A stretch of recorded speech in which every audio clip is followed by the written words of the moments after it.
Sejam muito bem-vindos. Está aberta mais uma sessão das novas crónicas da Idade Média, segunda temporada.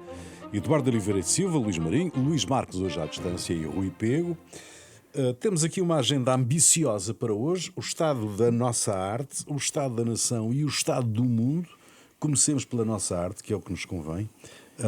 Está, no fundo, concluído o processo relativamente à Trusty News, a menos que apareça algum acionista, a visão e o portfólio de revistas da empresa de Luís Delgado tenderá a desaparecer, ou desaparecerá, certamente. Quem quer começar? Posso começar eu? Sim, é um facto. Eu acho que está esgotado o plano do Delgado e não se vê, não é óbvio que haja alguém que possa retomar e pegar na empresa. É pena, mas eu não acredito que haja já uma solução possível. Luís Marques. Bom, o que é estranho neste processo todo é como é que os criadores aceitaram o plano de viabilização do Luís, não é? Porque já havia um histórico que era muito preocupante. Havia, aliás, processos contra o próprio Luís Delgado por dívidas ao fisco, quando se sabe foi até condenado. O Estado é o principal criador. E como é que o Estado e os outros criadores menores, minoritários, aceitaram fazer algum tipo de esforço para viabilizar um projeto e um plano que obviamente estava condenado à nascença, o que arrastou mais este processo, fragilizou mais ainda os títulos e os respectivos e a possibilidade que haveria tanto de os vender ou de criar aqui uma outra solução e eventualmente haver interessados. Provavelmente, se houver agora, os títulos valem menos, tudo vale menos. Tudo vale menos. E este processo foi muito mal conduzido e eu espero que, pelo menos, os criadores ainda consigam salvar alguma coisa, que é vender os títulos e eventualmente vender os respectivos ativos. Não deve ser grande coisa, não devem valer muita coisa, mas pelo menos salvava-se os títulos e salvava-se alguns postos de trabalho, pelo menos para que isso se tente fazer. Provavelmente ainda se conseguiram interessados para isso. Eu conhecia aqui, quando tudo isto começou, até enfim, eu próprio fui contratado por algumas entidades que estariam interessadas e pelo menos olhar para este processo. Provavelmente agora já não existem, porque isto degradou-se tanto, correu tanta tinta e tinta que não é provavelmente bonita de se ver, que não sei se esses interessados ainda existem ou não. Mas é pena que títulos como a visão em particular, há outros também. Sim, sem dúvida. Este arrastão, Luís Marinho, leva Visão, Caras, Exame, Correia Internacional, Jornal de Letras, leva Ativa. revistas e leva muitos jornalistas que vão ficar no desemprego. Quer dizer, Sim.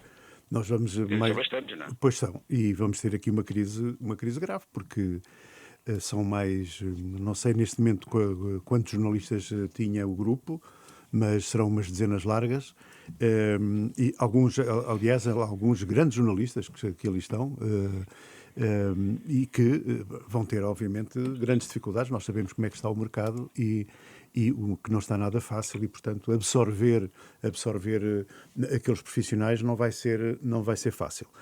Portanto, eu penso que é com todos nós que somos jornalistas e que também já vivemos certamente, em alguns casos, dificuldades de empresas, sabemos que tudo isto é muito, muito grave.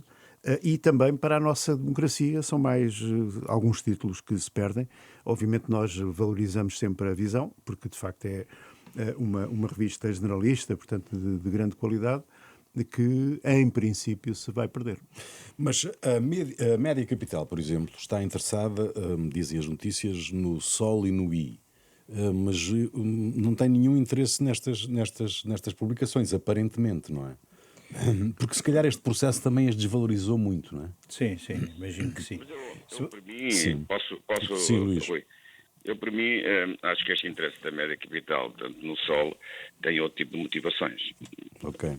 Já está aqui uma concorrência daquele grupo com o grupo Empresa, que tem o Expresso, como sabem, e como sabemos, e para mim, e há aqui umas picardias entre os dois grupos. Eu, para mim, vejo este interesse da Média Capital na compra do Sol, independentemente da qualidade do Sol, não é isso que está em causa, mais como um projeto de concorrer com o Expresso, ou tentar, portanto, enfim, afetar as vendas do Expresso e a rentabilidade de um concorrente direto. Não estou a ver, portanto, que isto seja estratégico para a média capital. Enfim, o Luís Marcos está a dizer bem, porque acho que é mesmo assim, e eu tenho muita pena, até porque trabalhei no grupo. O Sol foi um jornal de referência e é um jornal Sem dúvida. e é um jornal que também definia uma zona, digamos, conservadora, sem ser de extrema-direita, não é? A gestão que veio deste grupo, enfim, que é conhecida por ter à sua frente o filho do Fernando Santos e o filho do Mário David, como empresários, terá durado muito pouco. O que há neste momento são negociações, não é certo que esteja fechada a negociação, que ela vá para a frente, e portanto isso também coloca novamente em causa a hipótese de haver desemprego também nessa zona e com jornalistas consagradíssimos. Luís Marinho, é uma estratégia. Esta definição do Luís Marques é correta relativamente à média capital? Sim, eu concordo com o que diz o Luís Marques, mas a mim eu não consigo perceber exatamente, e agora estou a falar do ponto de vista do negócio. Por um lado, ainda bem que há empresários que se interessam por estes títulos, mas eu não consigo entender do ponto de vista do negócio qual é a rentabilidade que se espera da compra de jornais de papel, como o Sol e como o I, cuja tiragem é baixíssima. Não estou a pôr em causa a qualidade, estou apenas a referir-me à tiragem, que é muito, muito, muito baixa.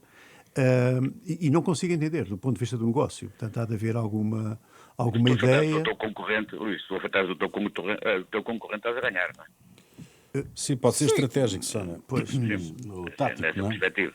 Eu acho que podíamos também aqui fazer outras leituras, que é isto ser um outro tipo de projeto, de outro tipo com outras componentes políticas ou outras, mas eu não vou por aí, não é?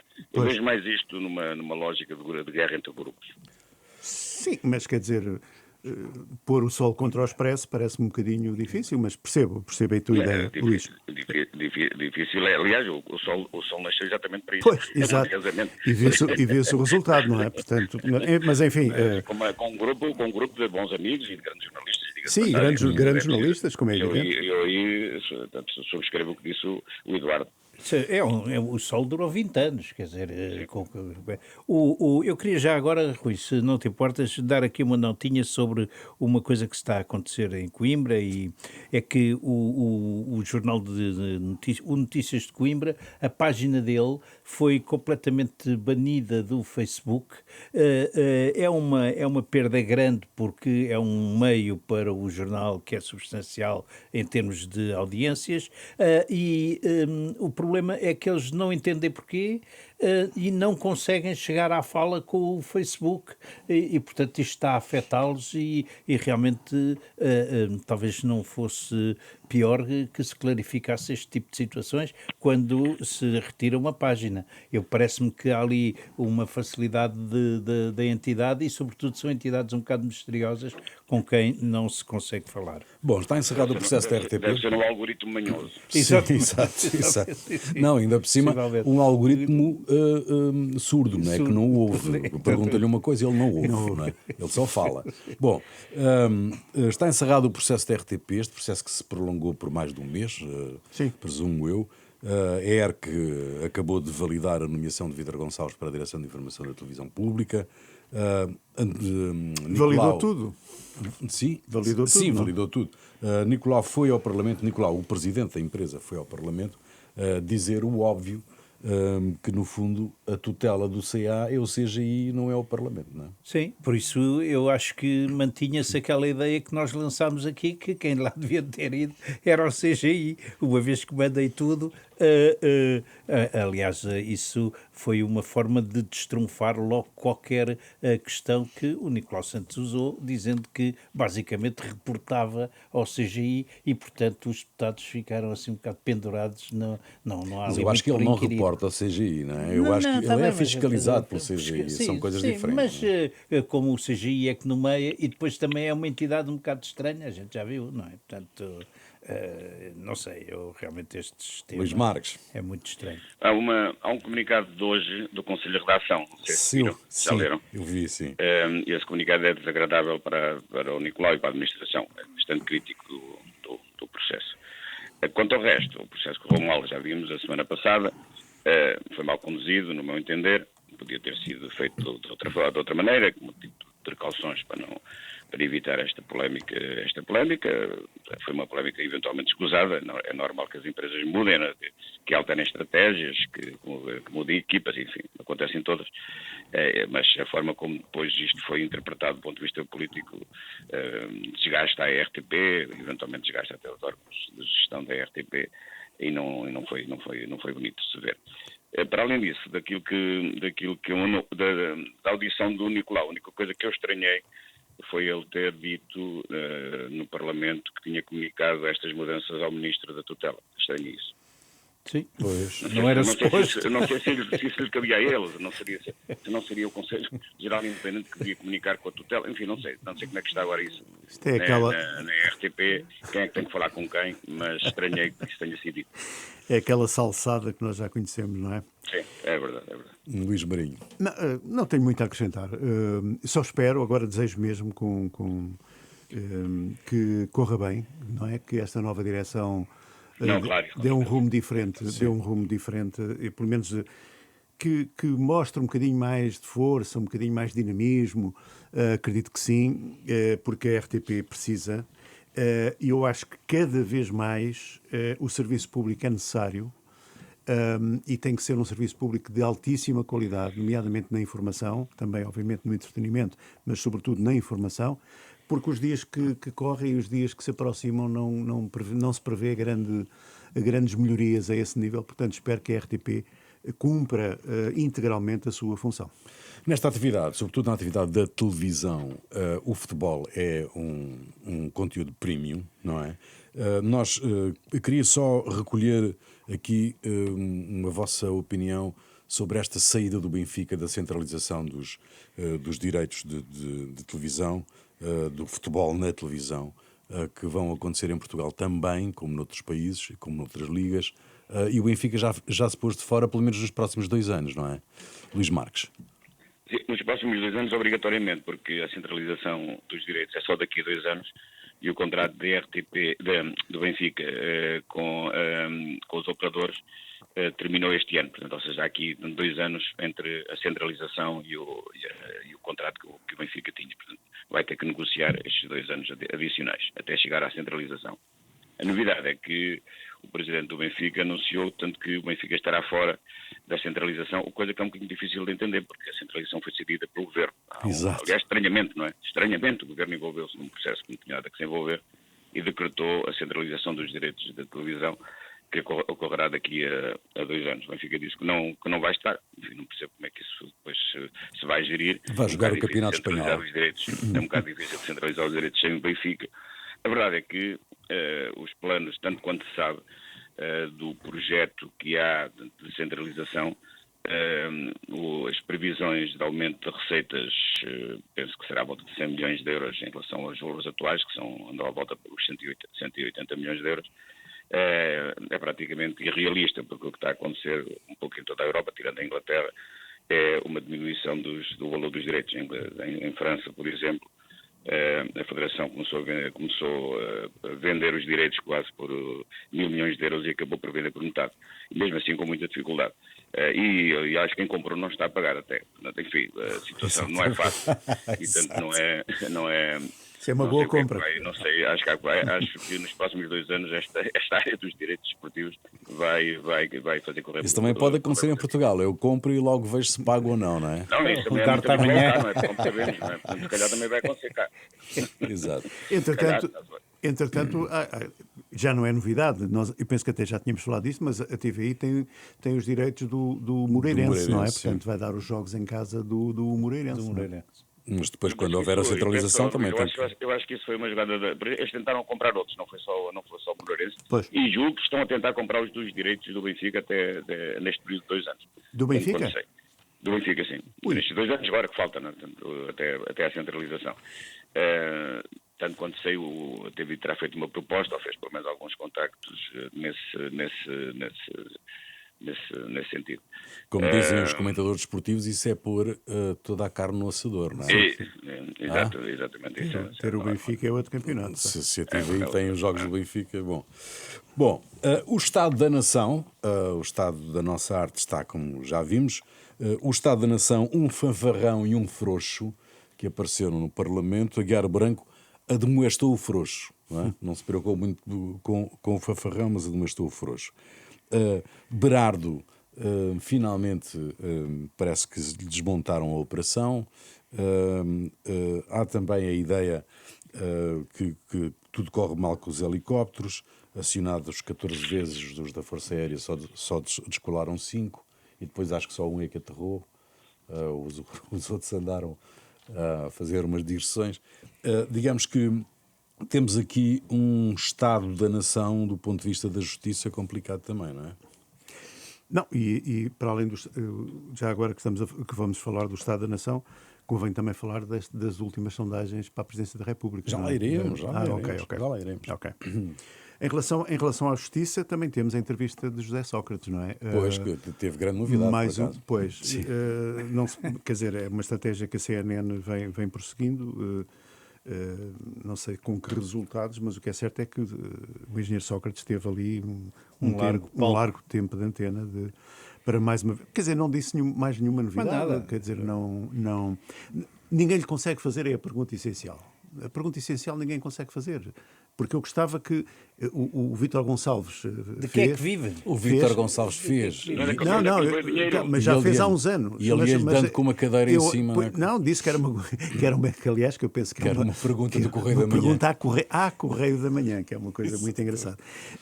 E acho que depois, a partir daí, nunca mais ninguém se atreveu, penso com algum receio, não é? A fazer essa pergunta a José Sócrates, portanto, de que é que vive, não é? Eu penso que é o essencial. Mas pode parecer até entrar na vida privada, mas tendo em conta não é da vida dele, é da nossa. Pode parecer que estamos a entrar na vida privada, mas de facto em relação a tudo aquilo que ele é acusado, era interessante explicar-se em relação a isto. Em relação à justiça, nós temos falado muito, temos falado aqui de casos que são verdadeiramente chocantes, sobretudo pelos atrasos, não é? Pela forma como a justiça não gera o tempo, não é? É evidente que toda a gente diz o tempo da justiça, não é o tempo da comunicação social, nem é o tempo da política, pois não, mas também não exagerem, não é? Quer dizer, ninguém exige que se julgue uma pessoa de hoje para amanhã. Mas demorar 10 anos ou 20 é capaz de ser um bocadinho mais, não é? Mas vamos ter aí um setembro forte, não é? Um setembro poderoso. A rentrée promete desde já, porque há muitas questões sobre a mesa. Os tribunais estão de férias, não é preciso dizer? Sim, exatamente. Estão de férias e depois, portanto, os julgamentos vão retomar-se também numa altura em que, do ponto de vista da política e do Estado da Nação, se vão acentuar divergências e que o PS, o PSD e o Chega vão ter que descobrir formas de entendimento ou não, até para não rebentarem logo com o próximo orçamento. Alguma coisa tem que se fazer. E temos as autárquicas também. Portanto, exatamente. As autárquicas. Para além das presidenciais. Não sei, Luís, se queres dizer alguma coisa sobre a justiça que tem ocupado. E autárquicas, o Luís tinha uma novidade sobre a autárquica? Não, já lá vamos a isso. Vê lá que o Luís tinha alguma coisa para dizer sobre a justiça. Ou não? Não sobre a justiça, não, mas já disseram tudo e a única coisa que me espanta é como é que ainda há algum órgão de comunicação social que entrevista o José Sócrates. É inacreditável, ele não tem nada para dizer de novo. Está a dizer tudo em direto nas televisões para a saída dos julgamentos, das sessões que agora estão interrompidas. Não sei, não consigo entender como é que alguém ainda se dá o trabalho de o entrevistar quando ele não tem nada para dizer de novo. Sim, podia ter respondido, podia responder a essa pergunta, de que é que ele vive. Sobretudo, isso que ele vive até ao menos. Como é que ele paga esta coisa toda? Como é que ele paga o advogado que está a fazer a defesa dele nos tribunais europeus, que é caro, que é uma coisa cara, esses processos são caros, não é? Sim. Onde é que lhe dinheiro para pagar isso?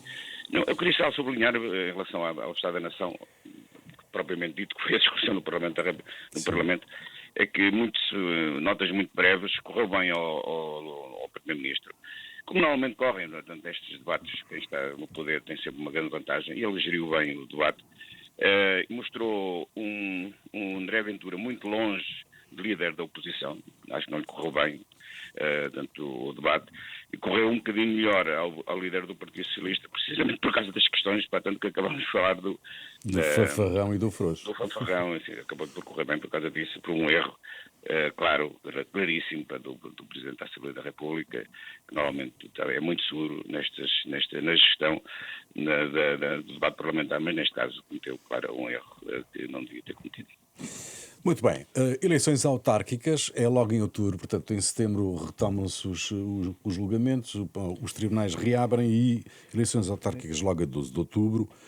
O cardeal Aguiar foi às jornadas parlamentares do PSD dizer uma coisa que eu retive.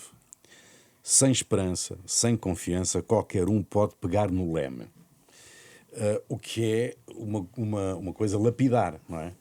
Porque, de facto, qualquer um hoje pega no leme, ou pensa que pega no leme. Mas, neste caso, o doutor Montenegro parece que tem pegado no leme, porque tem feito ali umas incursões que deixam o aparelho do PSD provavelmente em ânsias, não é? Apoia o Isaltino Moraes em Oeiras, apoia a Maria das Dores em Setúbal, não quer saber das concelhias. Digamos que ele está a romper, Montenegro está a romper com esta lógica aparelhística que existia muito até nas autárquicas. Quer dizer, isto também tem evoluído, tem havido alterações em relação às lideranças, não é? O professor Cavaco Silva também não dava grande confiança às concelhias, enfim. Aliás, nem deu grande confiança ao próprio partido, aqui para nós. Mas pronto. Em relação a... Eu penso que isto já estamos naquela fase do vamos apostar em quem ganha, não é? Portanto, e daí é evidente que Isaltino Moraes não deve ter muita dificuldade em ganhar o Oeiras e há uma grande hipótese da candidata que foi do PC, que depois deixou de ser, e a candidata independente que agora também, em princípio, também não terá grande dificuldade em ganhar Setúbal, não é? Vamos ver. Isso não é assim tão certo. Pois, pá, ela já perdeu as eleições em Almada. Perdeu contra o PS, não é? Sim. Perdeu em Almada, não sei se perde em Setúbal, é possível, mas o que é certo é que ela é muito acarinhada e as pessoas gostam dela, enfim, e portanto é uma candidata forte. Desculpa, só interromper outra vez. Os regressos não têm corrido bem em geral. A única pessoa, curiosamente, o único candidato que eu tenho, que eu agora sim tenho de memória, a quem correu bem foi mesmo o Exaltino. Todos os outros, eu conheço ali na Zona Centro mais que um caso, tentaram regressar depois daquele período de interregno, que é obrigatório por lei. A ninguém correu bem até agora. Pois. Bem, vamos ver, não é? Vamos ver. O que me parece é que Montenegro está a mostrar um bocadinho quem manda sou eu. Quer dizer, sou eu que decido. Ok, as conselheiras muito bem, mas a última palavra é minha, coisa que em termos de liderança não me parece assim tão mal. Não, e afirma-se como o momento do leme, não é? Sim, é uma estratégia, é evidente que é uma estratégia, mas se lhe correr mal, depois não se queixe. Não é? Pois, então, é o risco, não é? É evidente. É o risco. Mas há candidatos surpresa, Luís Marques, por exemplo, em Ancião, não é? Há um candidato surpresa. Pois é. Era essa novidade que o Eduardo estava a falar. Sim, o candidato que chega em Ancião é o Edgar Ramalho, que é um jovem engenheiro, dizem-me com bastante potencial até, que tem a particularidade de ser genro do Passos Coelho, é casado com a filha do Passos Coelho, que está a dar ali, portanto, alguma sururu ali na região. De algum colorido. É um epifenómeno, claro, mas tem esta particularidade. É uma caixa. O Chega está forte. É uma caixa. É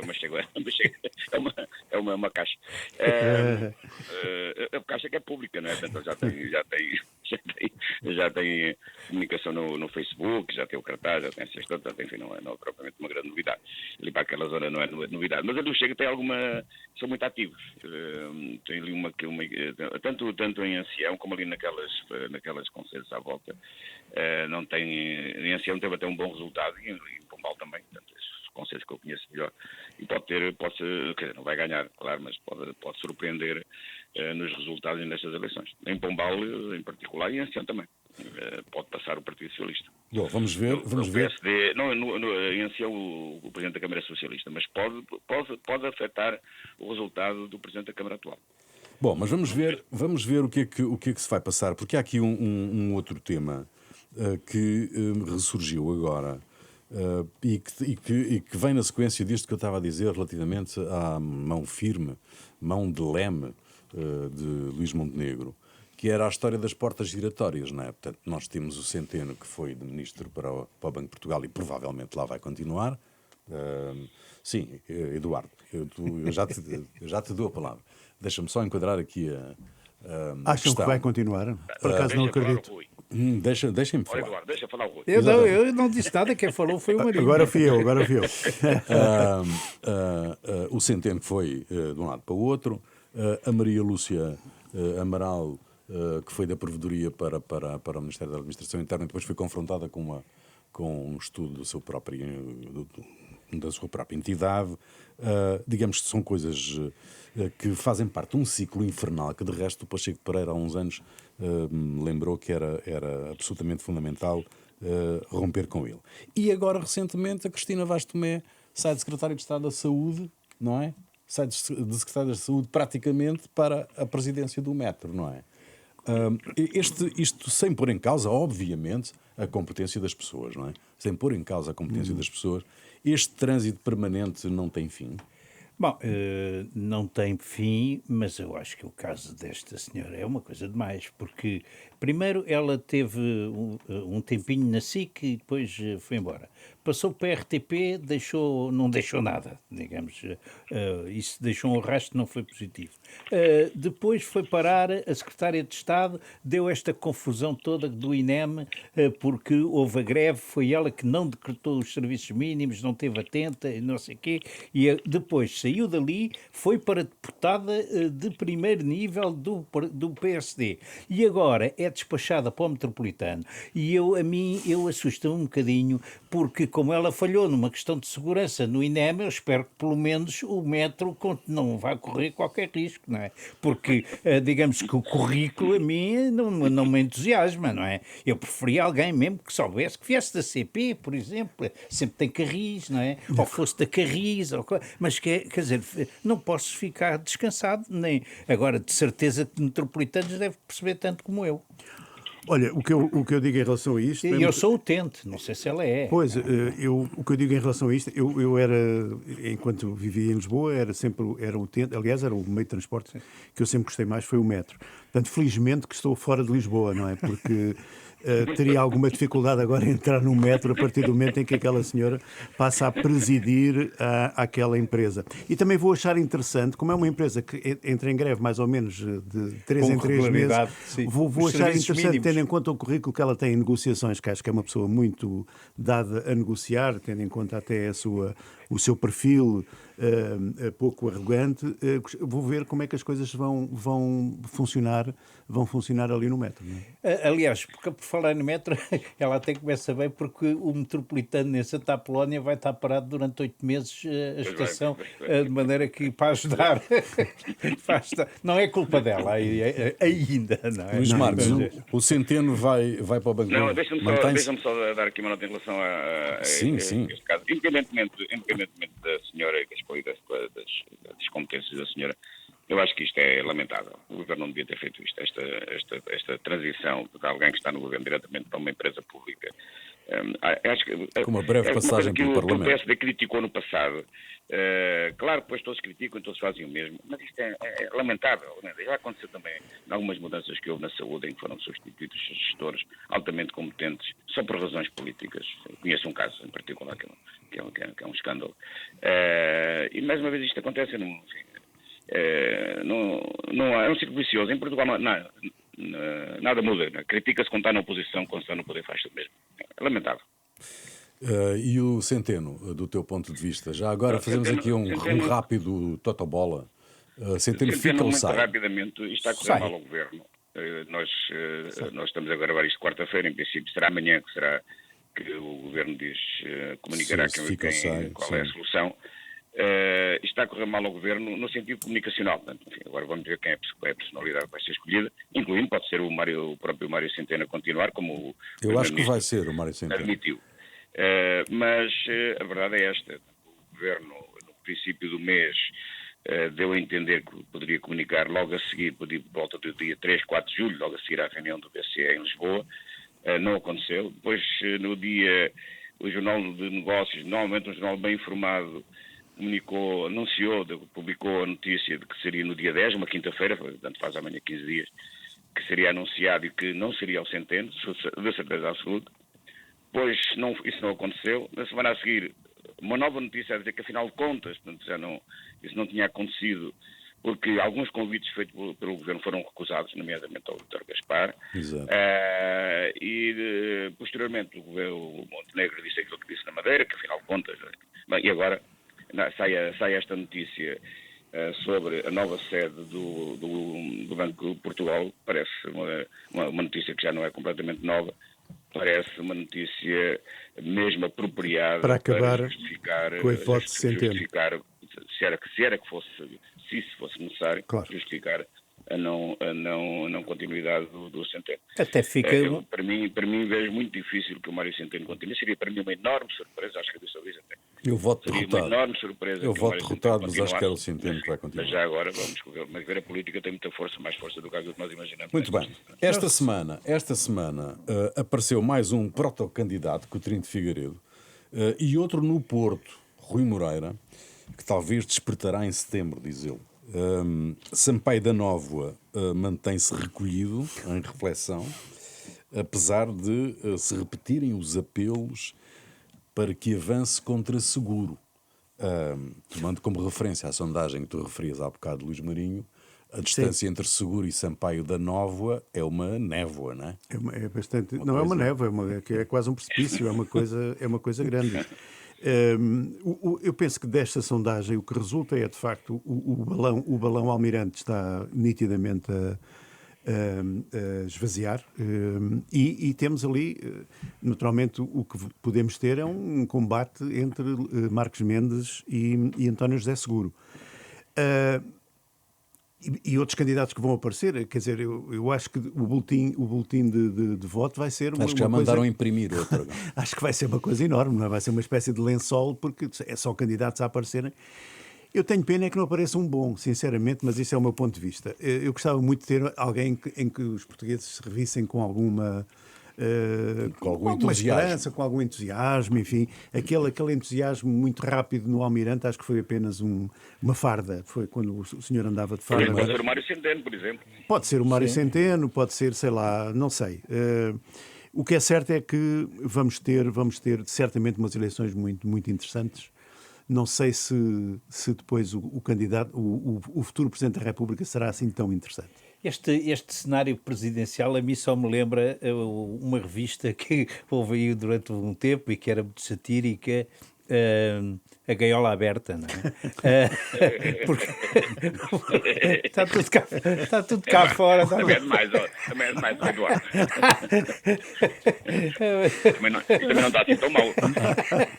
Não, é uma caricatura. Eduardo, aliás, era uma caricatura. Mas está aberta a Gaiola. Luís Marques, está aberta a Gaiola. Do grande Viana. O Carlos César já veio dizer, já veio explicar há dias, que o PS não manda no voto dos seus militantes e muito menos no voto dos eleitores. Claro. Isto para ver se há ali alguma hipótese do da Nóvoa aparecer. Mas o PS está feito um saco de gatos, não é? Quer dizer, não há...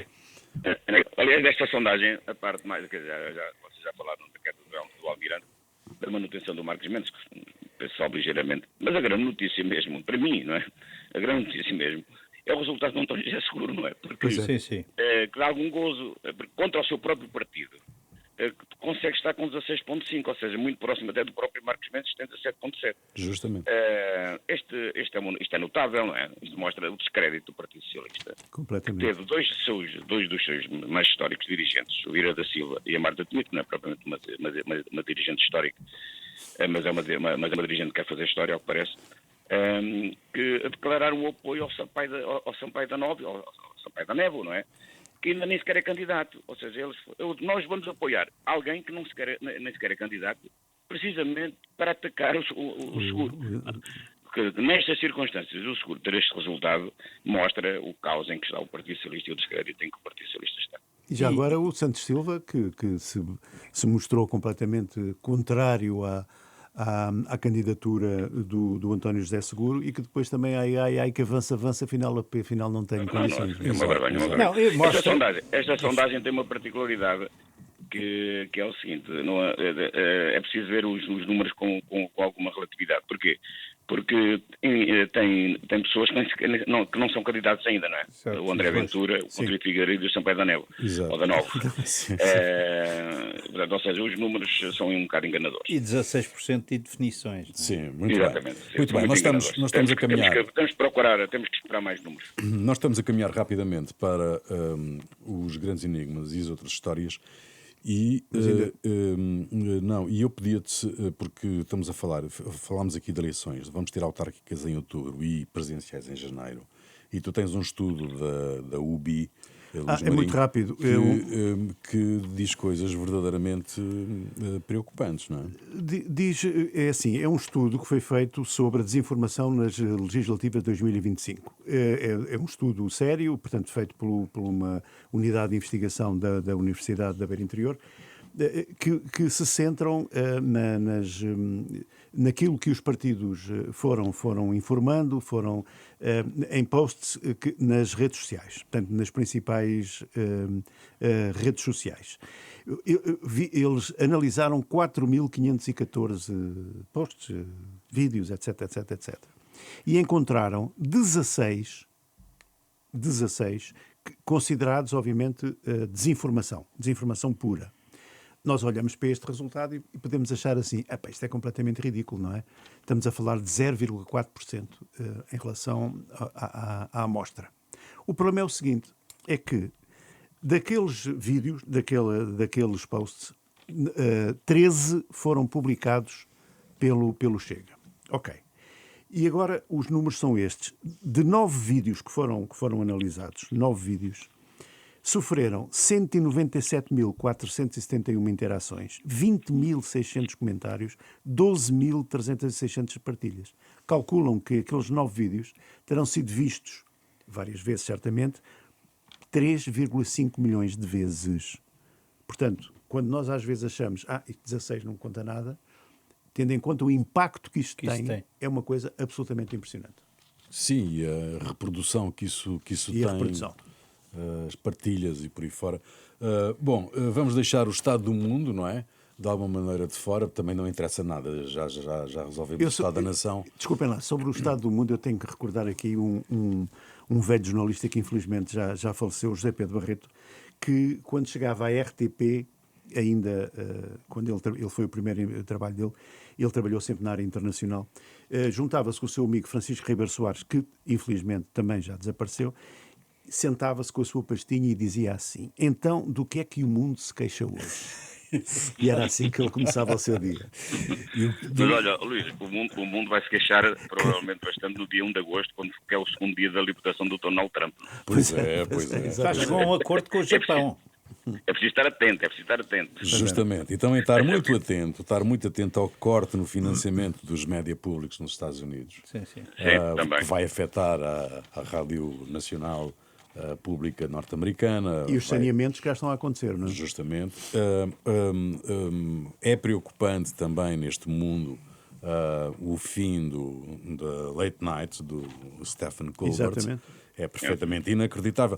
Depois da CBS já ter pago 16 milhões de dólares ao Trump naquele processo por causa de uma entrevista ao 60 Minutes, e agora o Wall Street, ele também vai processar o Wall Street. Portanto, digamos que há aqui uma uma senha, não é? Um ataque Perfeitamente feroz. clara, não? Com a particularidade do Alcide ser do Murdoch, porque é o seu grande amigo, não é? Pois, Foi o seu exatamente. grande apoiante. Exatamente, mas ele também era grande amigo do Musk, não é? Também é. Como diria alguém que eu não vou reproduzir o nome, as amizades são dinâmicas. Muito. Eu acho que os outros é que são amigos dele, ele não é amigo de ninguém. Exatamente. Muito bem, já a seguir, os grandes enigmas e outras histórias. Os grandes enigmas e outras histórias, quem quer começar? Eu posso começar muito rapidamente porque, como estamos em férias, ou por outro, vamos entrar em férias, este é o nosso último programa antes da Antes de próxima férias. temporada. Eu queria só recordar, tenho duas dúvidas muito rápidas. A primeira, nós chegamos sobretudo a este período, é evidente que há falta de médicos sempre em todo lado, mas neste período então é uma coisa horrível. Eu só gostava de saber como é que são organizadas as férias nos hospitais. Quer dizer, em qualquer empresa normal há um plano de férias, não é? Portanto, e não se deixa, mesmo em agosto, obviamente algumas empresas até quase que param, mas, enfim, as empresas têm que funcionar. E o que me parece a mim, e posso estar completamente enganado, e por isso peço desculpa, é que não sei se a organização desses mapas de férias é muito, muito bem feita. E depois, já agora, segundo, também na saúde, nós estamos sempre a falar de hospitais que têm falta de funcionários, e depois temos queixas de funcionários que estão anos e anos para ter o seu contrato a termo. Eu gostava de perceber porque é que isto funciona assim. Pois é um enigma, esse é um grande enigma. O Luís O Marques. meu enigma, posso ler? Sim. O meu enigma podia ser porque é que a água do mar está tão fria. mas como estamos agora em fim de ciclo, vamos para férias todos, só queria fazer duas notas muito rápidas. Uma de um elogio. É um elogio ao velho jornalismo de investigação corporizado no nosso amigo José António Cerejo, que continua ativo, apesar da sua idade, que não é assim tão velho, Grande jornalista.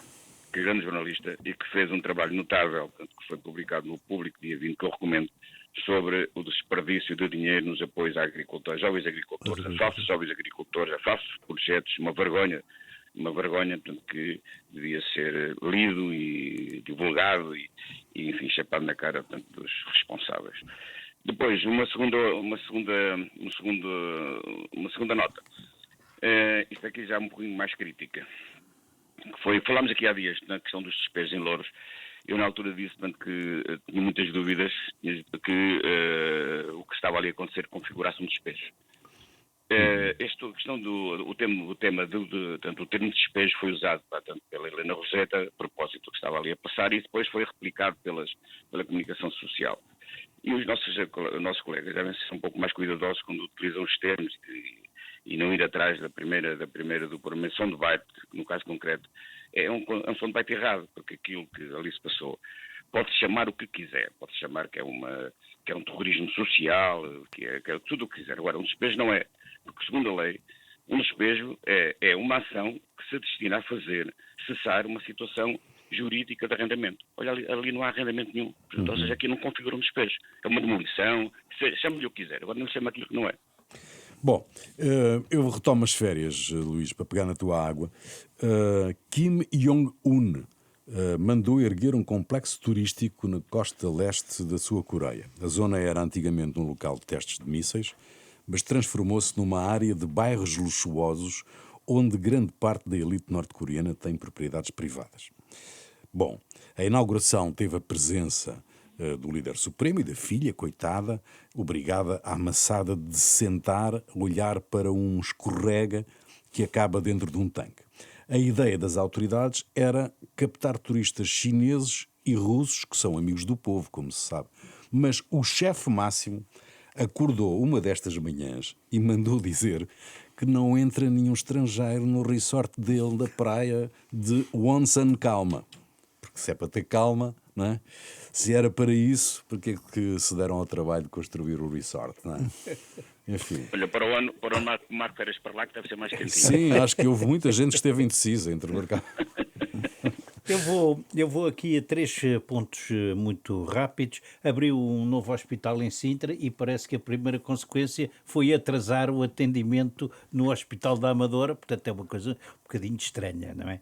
A segunda coisa estranha é que o Metrobus do Porto, afinal, não consegue dar a volta na Avenida da Boa Vista e voltar para trás, tem que andar em contramão e, portanto, o estudo... Há qualquer coisa ali que não funciona, além do ruído e não sei o quê. E, para terminar, queria assinalar que o novo embaixador americano em Lisboa é um homem que é concessionário de automóveis e que manifestou grande interesse em vir para cá vender armas e aviões. No fundo, mandaram-nos uma espécie de dono da Benecara. Muito bom. Termina aqui mais uma sessão de As Novas Crónicas da Idade Mídia. Um programa de Eduardo Oliveira e Silva, Luís Marinho, Luís Marques e Rui Pego, produção de Marina Duarte, desenho sonoro de António Fialho, cuidado técnico de Rui Glória, imagem de Rodrigo Carmona. Novas Crónicas da Idade Mídia. Domingo ao meio-dia e, para sempre que quiser, ao alcance de um clique, e nós voltamos em setembro. Então até lá. Boas férias. Boas férias.